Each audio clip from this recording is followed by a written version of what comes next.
Hi there everyone, Ramanand here once again for the Stardom Show. Today we have a very eminent neonatologist, efficiently managed leadership positions in and running a hospital in Bangalore called Kangaroo Care and Women Hospital. And Dr. Shekar Subbaiah is with me, and he has held leadership roles in Australia as well and in India as well. And we have Dr. Shekar here with us to answer some of the burning questions and busting some really interesting myths in the industry. I'm so keen to introduce you to Dr. Shekar here. Dr. Shekar, welcome to the Stardom Show. Thank you. So, Dr. Shekar, let's start with the role models. Who were some of your role models when you were growing up and who have influenced you in your life and career, Doctor? As such, it was my hunger for achievement was the actual, instigation. And off late, when you get into this kind of situation, you would like to put somebody into role model and try to follow. So if you ask me professionally, it's just that passion for doing medicine and then getting into post-graduation. When it comes to neonatology, I understood that this is my subject, because once I started my post-graduation, and I had a teacher after my post-graduation who was really good, and she inspired me a lot, and then I went to Australia, and that's where I am today. When it comes to your life, some leaders which you have mentioned, who should be, it may be strange, but look, Putin is my role model, so I always follow him. Why? Because he is fighting against the odds. He is a tough man.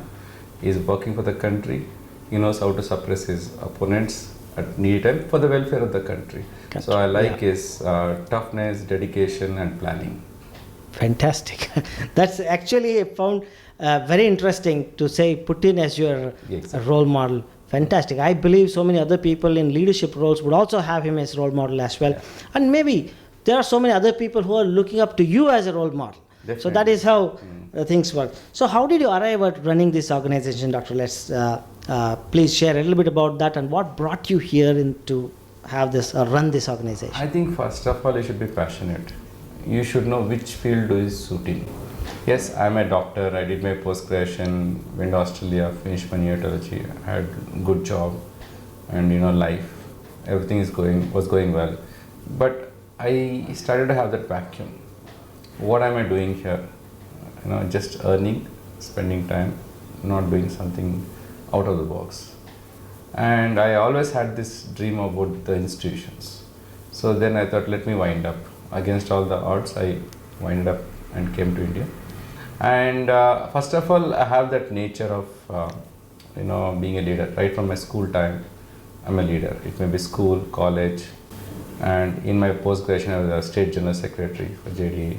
In college times, I was in the union. So, you have this nature and then environmental influence in your boarding school where they make you leader, they nurture you. So in this way, I had a software within myself. I had a passion. So that's where I'm here today. And I started this institution because I was working in a previous institution. I don't want to name the institution, but it was good. It was a similar mother and child.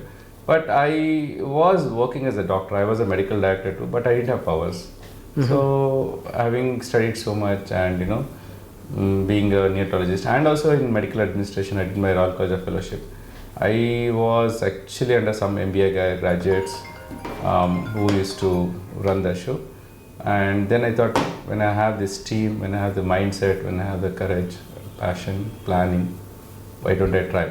It was a risk, but I thought, let me take the risk and do something good. Fantastic. So Kangaroo Care was born. Exactly. It was actually, the planning started in 2015. We started in a small darshini, as we discussed, we had a discussion. But I had a real proper plan to start. Mm-hmm. And there'll be a lot of odds. Some people will agree, some people will disagree. Some people agree and stay for a short time and then they, say no. So, but I was rock solid in starting this. I said, come what may, I want to start this. And people slowly, they saw my perseverance and confidence and, they tickled inside. And then I built up the team and finally we are here now. Fantastic. Congratulations on that. Thank you. And I'm sure it has taken a lot of grit and determination and hard work and struggle to build and grow an organization like this for so many years. It is a lesson for me. It's a journey come lesson, and I have to still learn many things, to be frank. See, if you just look at from last 3-4 years, we didn't know how to open a company. Then we have to take somebody's help. The opening a company was not that easy.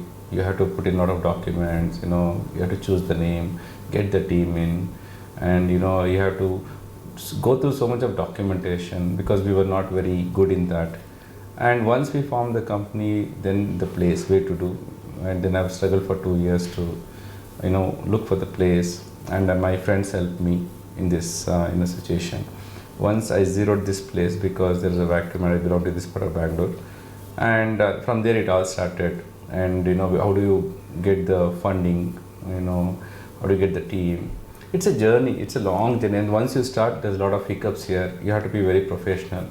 You don't want to do unethical practice. People didn't believe me first. They said you're going to die off within 1 year. And then once I avoided all these unethical practices, people cursed me also. Some of the local doctors, they cursed me, one of the doctor. So in this way you have to overcome so much of hurdles, and the finance is one part where you are struggling but you want to be ethical. It's a very fine balance, and then we were not taking our salary, so that we had to give the employees the salary first. By 6 months, people came to know that we are very professional, and we are consistent, and you have to give good results. So in that way, I should thank my colleagues, maybe Dr. Amapriya, Dr. Suraj, and other people who really came with me, stood by me. And next thing is the staff from Cloud9, they followed me, because though as a medical director I has to take care of them. So the staff, the work culture was set, the people were set. Only thing is we have to exhibit that talent. So that's what we did in this part of Bangalore, and now we are doing good. Fantastic. Congratulations on that, sir. And I know how much of hard work it takes. So let me ask you, what is the one problem that you're very good at solving for people? I think I'm a very good PRO. PRO? I'm a very good public relation officer. Okay. And I'm good at finance.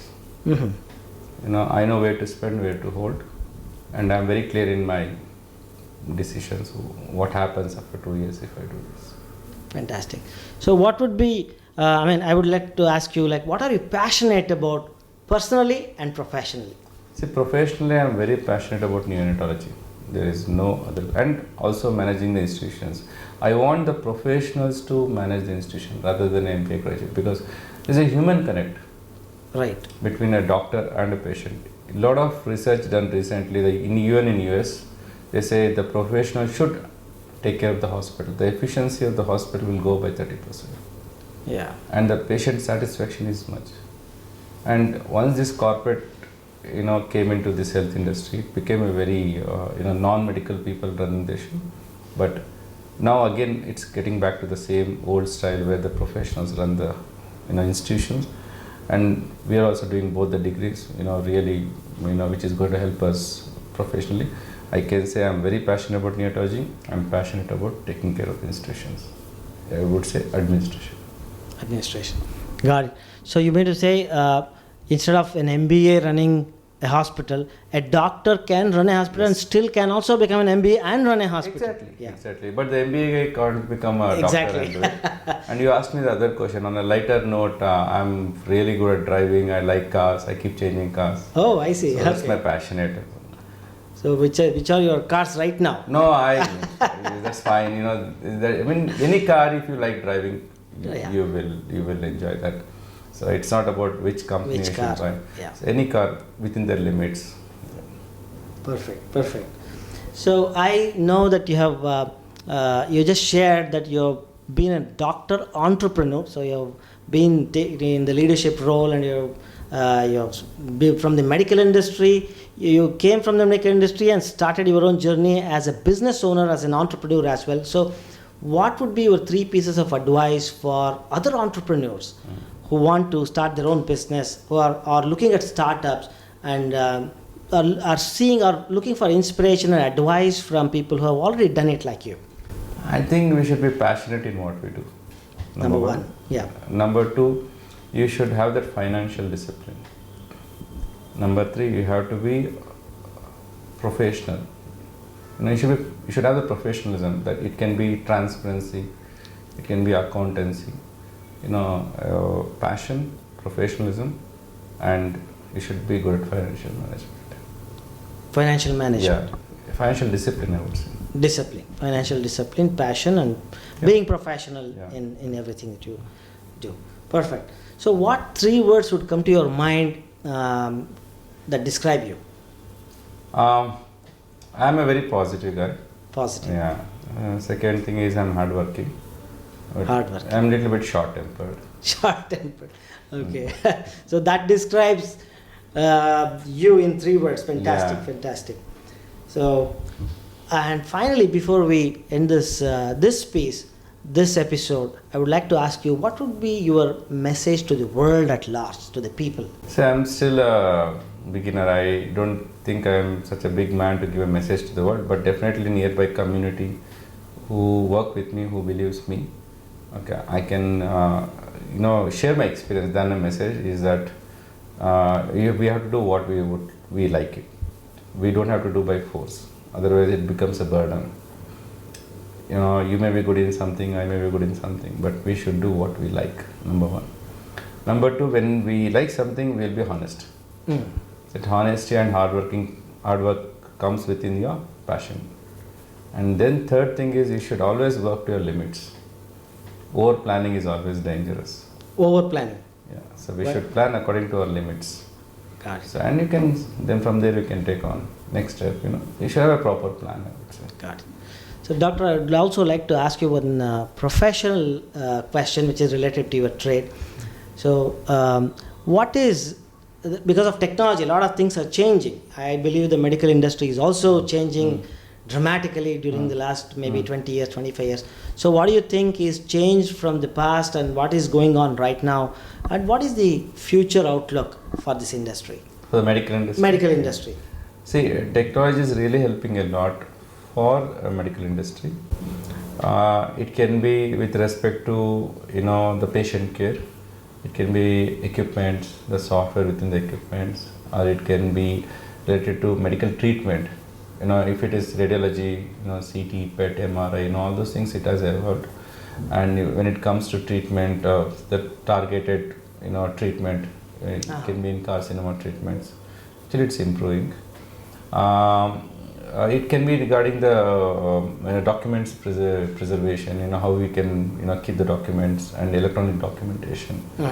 Many things are helping us, but I strongly feel in India we still have to catch up with respect to our technology when compared to Western countries. Like I would say, I am used to this electronic documentation 10 years back. It is still a little bit of hassle in India, but we are trying to catch up. And second thing is when it comes to equipment, we are almost there, but manpower and the talented manpower is still a vacuum for us. So there are a lot of things which we have to catch up, but technology is really helping us. We should actually make use of the technology in medical field. Got it. So kangaroo care is now expanding, like where exactly? Like kangaroo care. Just about kangaroo care. Kangaroo care is a name. Surabhi Healthcare Private Limited is our company name. And Kangaroo Care, Vijayanagar, Bangalore is the first branch. We are actually doing good within 3 years. We started having that break-even within 1 year, which is something unusual. And now since we have stabilized, we want to do Kangaroo Care Fertility. It's happening in the next building now. It is Fertility Center.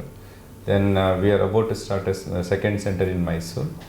Because there's a vacuum and we are the first to enter the Mysore city and surrounding area, and we are planning for more clinics, kangaroo care clinics, where we can give the medical the treatment to the nearing area where there are not much of facilities. I would say in Magadi Road down the line 5 kilometers you don't find a good place there. Right, so we don't want the parents to come all the way from that part of city to here. The 10 kilometers drive is hard, so we can have a clinic where the obstetricians and pediatricians can treat the mother and the children. If required, they can come here. So we can do that kind of periphery, facilities. We can make it available. And after Mysore, once we get into auto mode, I have plans for third center. I want to go slow, with proper financial management, and I don't want to be in rush and start many centers and then look back and you're not happy. So that's a plan. Fantastic. I wish you all the very best for your plan, doctor. And thank you so much for sharing your perspectives and your expertise with us. Thank you so much for your time, and it was a pleasure having you on the show. Thank you very much. Thank you. Pleasure.